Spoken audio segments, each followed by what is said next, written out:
भगवान राम सिर्फ हिंदू का भगवान नहीं है। ये अपने दिमाग से निकालिए कि भगवान राम जो है वो भी अल्लाह की तरफ से ही भेजे गए हैं लोगों को सही रास्ता दिखाने के लिए। ये जो आपके सामने आते हैं ये राम के पुजारी हैं, बेवकूफ लोग हैं।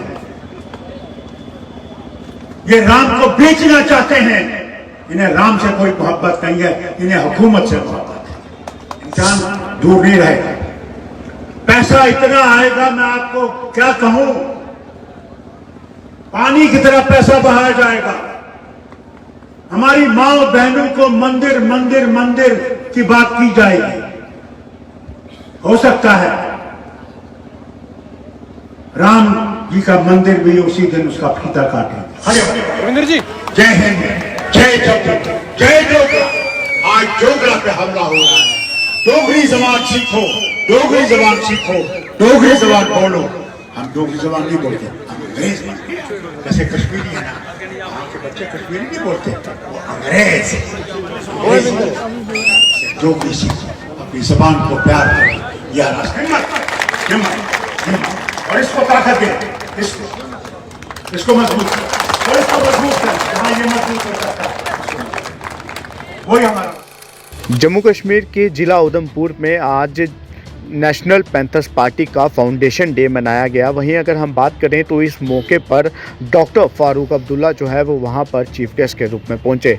लेकिन मैं आपको बता दूं कि भाषण के दौरान जब माइक डॉक्टर फारूक अब्दुल्ला जी के हाथ में पकड़ाया गया तो जो कुछ भी बयानबाजी उस वक्त उन्होंने वहां पर की, ऐसी बयानबाजी इससे पहले अगर हम बात करें तो भाजपा के नेताओं के मुंह से सुनने को मिलती थी। जय डुग्गर जय डोगरा के नारे हों या फिर भगवान श्री राम की बात हो। लेकिन डॉक्टर फारूक अब्दुल्ला के ये बयान आखिरकार दर्शाना क्या चाहते हैं, इसे लेकर आप लोग ज़रूर अपनी राय दीजिएगा। ये तस्वीरें आप ज़रूर देखें और जो कुछ भी डॉक्टर फारूक अब्दुल्ला ने उस वक्त वहाँ पर कहा वो आप एक बार ज़रूर सुनें। सबसे बड़ी चीज जो भगवान ने दी थी वो इंसान को इंसान की तरफ देखते थे, उसके मजहब से उसको बांटते नहीं थे। कभी उसने नहीं सोचा कि ये मुसलमान है, ये हिंदू है, ये गुज्जर है, ये बकरवाल है, ये पहाड़ी है, ये क्या है। वो ये सोचता था कि इसका दर्द क्या है, इसकी दर्द की दवा कैसे है। ये था वो खड़ा हो गया। आपको याद नहीं होगा, कोई कई जवान है, पैलेस्टाइन का मामला था, यासिर अराफात के जबरदस्त दोस्त थे और फलस्तीन पार्टी लड़ते लिए उनके लिए। भारत में सबसे ज्यादा तहरीक अगर किसी ने उठाई कांग्रेस के बाद वो प्रोफेसर भीम सिंह थे। आवाज उठाते कि जुल्म जो कर रहे हो गलत, यहूदियों संभल जा, मुसीबत आई। ये थे प्रोफेसर भीम सिंह। मैं मस्जिद अक्सा में मुसलमान होकर नहीं पहुंच सका, प्रोफेसर भीम सिंह मस्जिद अक्सा में पहुंचे और वहां खड़े होके अल्लाह की तरफ उसने अपनी गर्दन झुकाई और क्या मांगा। अपने लिए कुर्सी नहीं मांगी, मांगा तो मांगा कि हमारी अमन दे, हमारे देश में अमन दे और यहां जो ये वतन जहां मैं हूं यहां अमन दे। ये था प्रोफेसर भीम सिंह। अभी जब हम प्रधानमंत्री ने हमें बुलाया, 2 साल हुए, वहां भी क्या बात की उसने, ये नहीं कहा मुझे ये दीजिए मुझे वो दीजिए। वो सब कुछ देने को तैयार था। वो 10 करोड़ क्या 1000 करोड़ भी मांगते वो भी देने को तैयार था, मगर उसने अपना ईमान कभी बेचा नहीं। खड़े रहे, लोगों के लिए खड़े रहे, गरीब हो अमीर हो कोई हो उसके लिए खड़ा, वहां बोला और जबरदस्त बोला। ये थे प्रोफेसर भीम सिंह, कभी उसको भूलिएगा नहीं। और अगर खुदा ने वो मौका लाया, मैं आपसे वादा करता हूं और माला ये सुनना, हमारी एकता में कभी भी कोई भी रुकावट नहीं आई। हमने जो कदम उठाया है तो कांग्रेस हो, मैं हूं, हरिदेव हो, दूसरी जमातें हैं, हमने ये वादा किया है अपने उस खुदा के सामने कि हमने लोगों के लिए जीना है और लोगों के लिए मरना है। इकट्ठे रहकर हमने चलना। और वो अगर वक्त आया तो भीम सिंह जी का, प्रोफेसर भीम सिंह का सबसे बेहतरीन मुजस्मा हम जम्मू में खड़ा करेंगे। तो लोग याद रखें इस आदमी को जिसने कुछ भी अपने लिए नहीं किया, उसके पास कुछ भी नहीं, यहां तक कि दवाई के पैसे भी उसके पास नहीं थे। वो जो पेंशन आती थी उससे कुछ चलता था, कभी किसी से पैसा नहीं लिया। ये था आपका लीडर प्रोफेसर भीम सिंह। कभी ये नहीं सोचा कि जम्मू अलग है और कश्मीर अलग है या लद्दाख अलग है। हर वक्त तीनों इलाकों की आवाज इकट्ठे उठाई, हर वक्त इकट्ठे उठाई। इस जमात का ये सबसे बड़ी योगदान जो है वो ये है एकता। हम सब में आज इन्हें बड़ी बड़ी तकलीफ इन्होंने किया, मैं उस पर नहीं जाऊंगा, मगर ये जरूर कहूंगा इम्तिहान आने वाला है, इम्तिहान दूर नहीं रहेगा। पैसा इतना आएगा मैं आपको क्या कहूं, पानी की तरह पैसा बहाया जाएगा। हमारी माँ बहनों को मंदिर मंदिर मंदिर की बात की जाएगी। हो सकता है राम जी का मंदिर भी उसी दिन उसका फीता काटेंगे कि आपको अगर नौकरी नहीं है, आपकी महंगाई आसमान पे जा रही है, वो भूल जाएं और ये सोचें कि राम के अगर कोई भगत है तो यही है और कोई नहीं है। मगर मैं आपको बताऊं, भगवान राम सिर्फ हिंदू का भगवान नहीं है, ये अपने दिमाग से निकालिए। भगवान राम हर एक के भगवान, वो मुसलमान हो, ईसाई हो, क्रिश्चियन, अमेरिकन हो, रूसी हो, जो मानने वाला, जैसे हम कहते हैं, हम अल्लाह को कहते हैं रब्बुल आलमीन, आलमों का रब। वो मुसलमानों का ही रब नहीं है, वो सबका रब है। और एक बहुत बुजुर्ग प्रोफेसर भी अभी गुजरे हैं पाकिस्तान में, उन्होंने कुरान शरीफ की 7 जिल्दों में उन्होंने तफसीर लिखी है।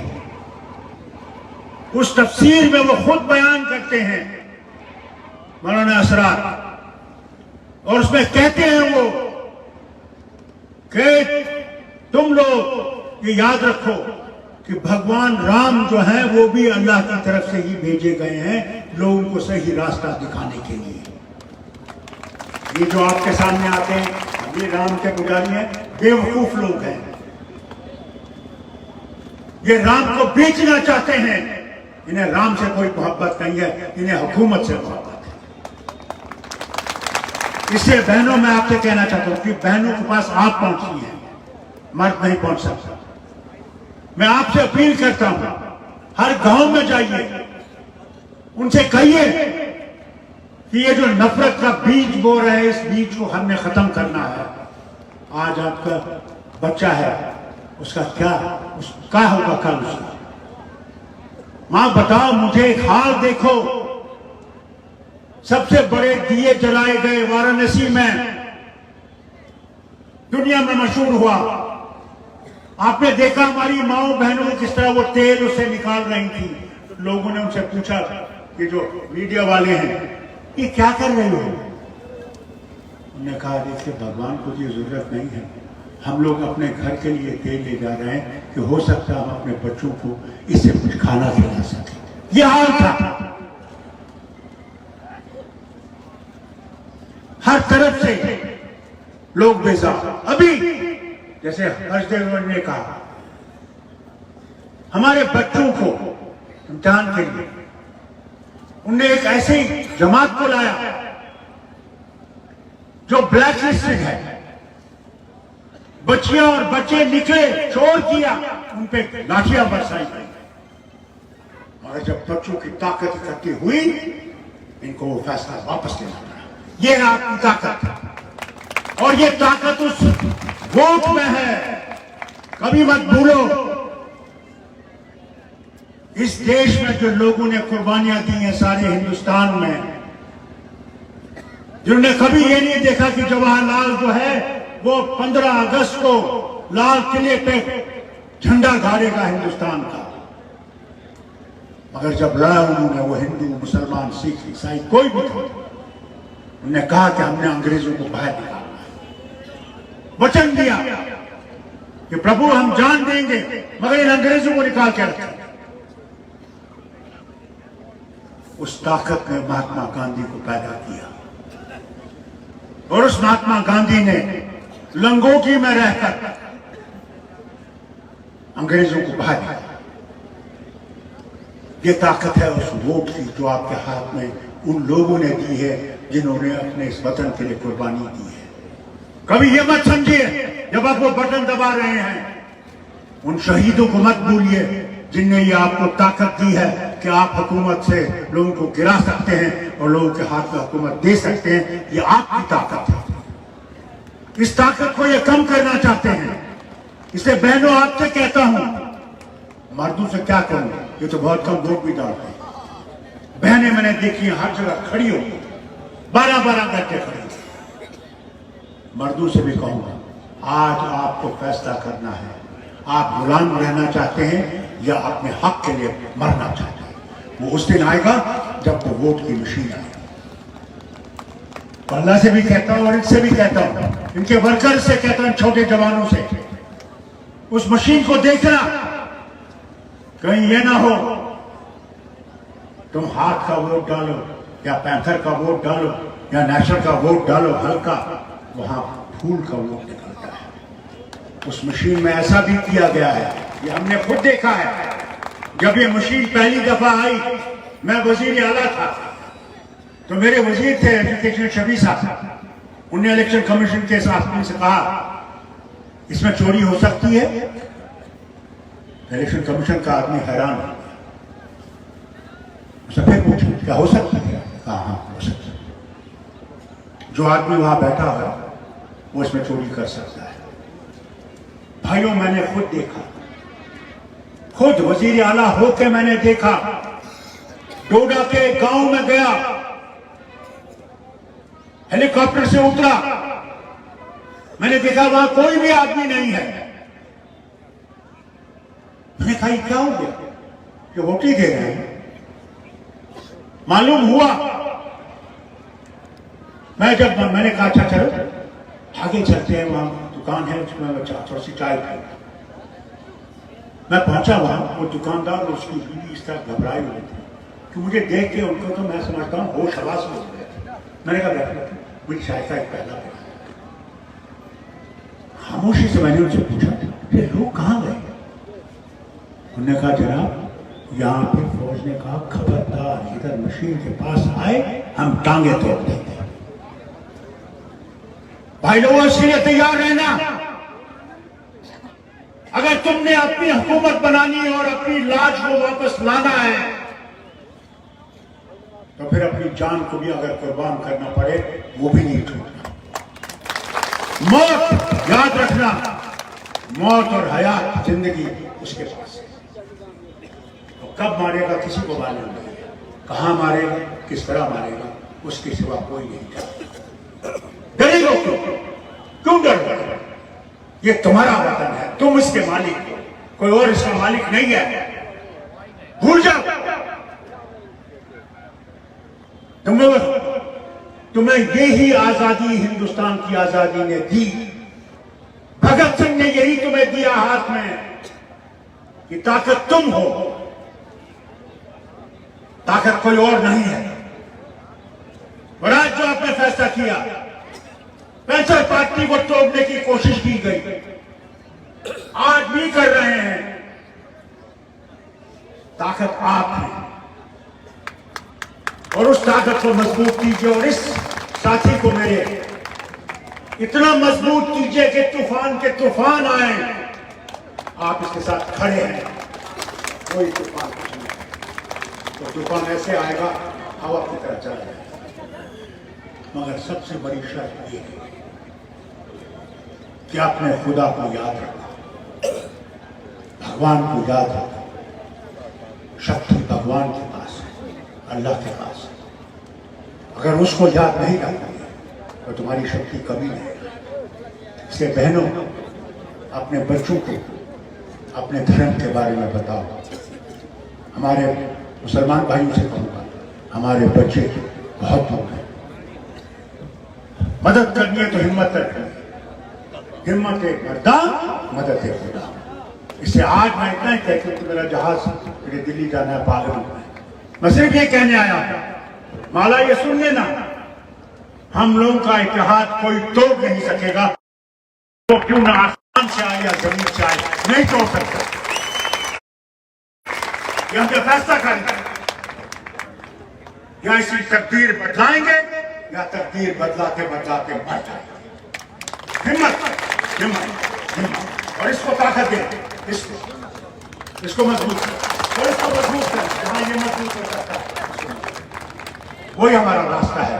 मैं आप सिर्फ आपसे गुजारिश करूंगा, जाते वक्त हम यहां खड़े हो जाएंगे, लीडर हम सब हाथ उठाएंगे, एकता का हाथ उठाएंगे, आप हमारे साथ खड़े हो जाएंगे, खड़े हो जाएंगे। रविंद्र जी, जय हिंद, जय जोगरा, जय जोगरा।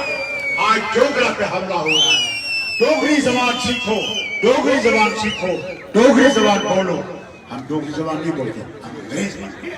जैसे कश्मीरी है ना, वहाँ के बच्चे कश्मीरी नहीं बोलते, वो अंग्रेज।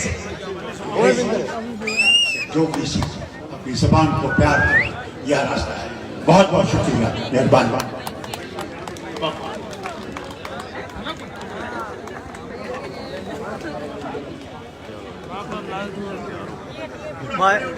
माय को पन्नारा लाओ, ओ माय को पन्नारा लाओ ना कोई।